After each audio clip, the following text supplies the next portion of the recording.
olmadı efkarlar. Siz uğurlamasap efkar olunuz. 2 yıl ecengiden men, kalkanıdan men. 2 yıl olarak iyisi gelmiyor. Şunu da verirler.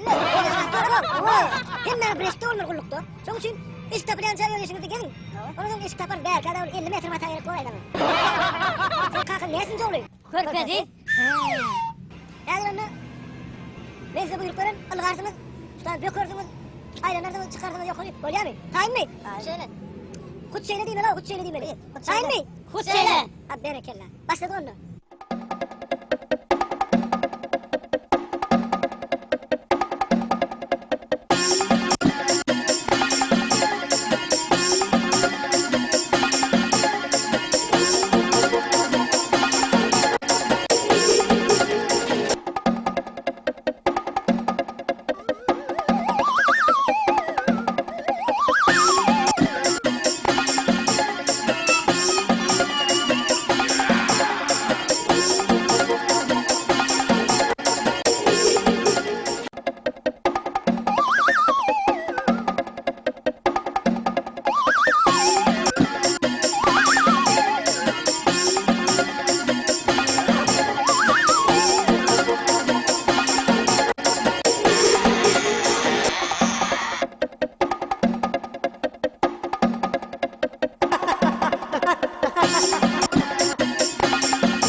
Kaman değil yani.